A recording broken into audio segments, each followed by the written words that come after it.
Market share kita buah-buahan nasional itu 294,5 triliun per tahun. 58% market paling besar adalah di Pulau Jawa.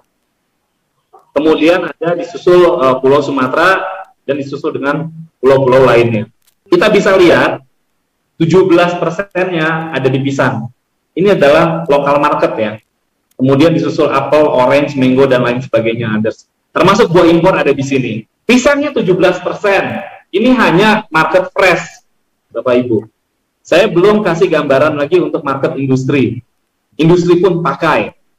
Ya, kemudian ekspor bisa lebih besar lagi daripada ini. Gitu. Jadi betapa besar potensinya ini.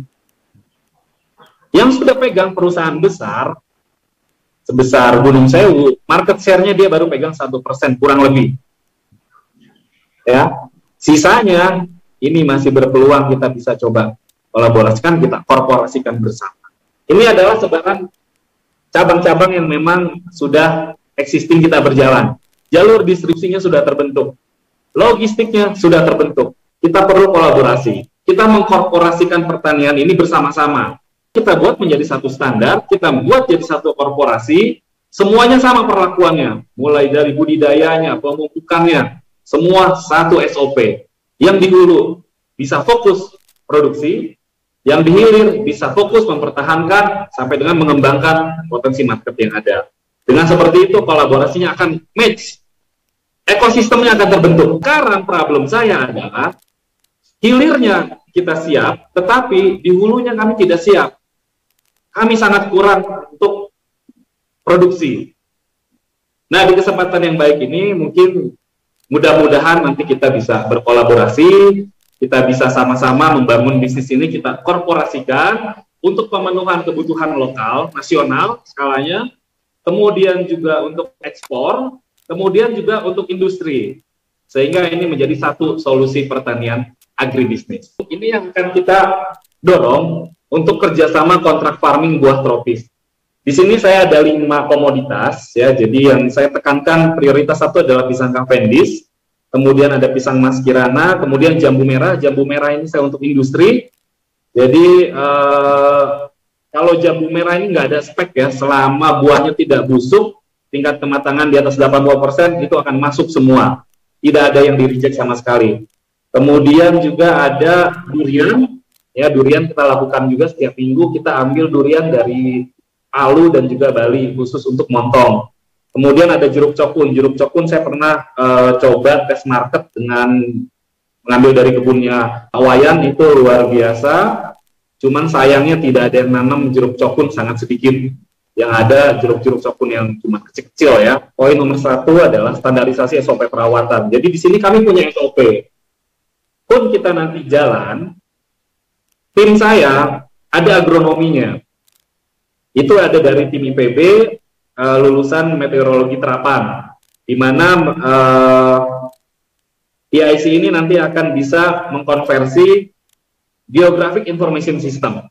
Di dalamnya otomatis nanti akan kita terapkan teknologi precision farming, spesifikasi pisang-pisang yang kita pasarkan untuk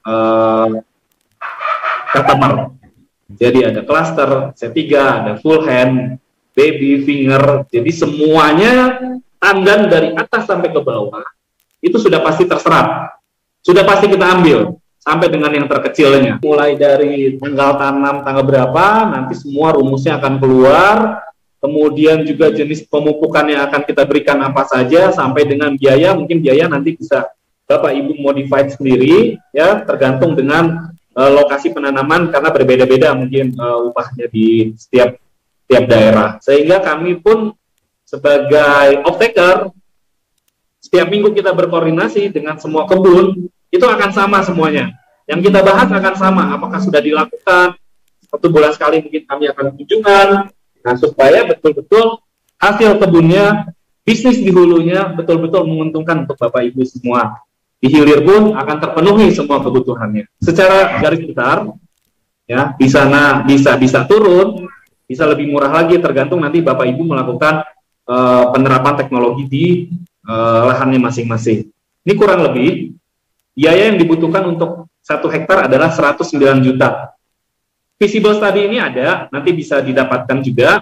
Jadi detail mulai dari komponen sewa lahan kita masukkan ke sini, kemudian bibit, pupuk, tenaga kerja, buka lahan, dan lain sebagainya sudah masuk. Berarti ini sudah A sampai Z sudah lengkap semua. Dengan populasi 1 hektar adalah 2.000 pohon. Mungkin sekitar 10.000, jarak tanam 2 kali 2,5 bisa menghasilkan 2.000 pohon. Kemudian estimasi panen untuk Cavendish adalah 1 pohon 25 kilo. Bisa lebih. Kalau di Lampung itu 30 sampai 40 kilo. Tergantung perawatannya, pupuknya, unsur haranya, makro-mikronya terpenuhi semua, akan pasti lebih dari 25 kilo, pasti di atas 30 kilo. Tahun pertama bisa 2 kali panen. 7 bulan, maksimum 8 bulan sudah bisa kepanen. Kemudian dari anakannya akan disusul 2 bulan atau 3 bulan kemudian. Di tahun berikutnya, tahun kedua itu bisa dapat 3 kali panen. Semua hitungan ini dengan catatan intensif perawatan. SOP-nya jalankan. Unsur makro-mikronya terpenuhi semua. 2.000 pohon kali 25 kilo kali 2, yang kita akan dapat adalah 100 ton. 100 ton kita ambil harga jual rata-rata kontrak, misalkan Rp4.000. Jadi omset di tahun pertama bisa mendapatkan 100 ton kali 4.000, bisa dapat 400 juta. Tahun kedua bisa dapat 3 kali panen dengan biaya perawatan 50% dari modal awal. Sehingga Bapak Ibu bisa dapat gambaran seperti ini. Ya. Hitungan ini nanti akan tergantung daripada optimalisasi di kebunnya masing-masing.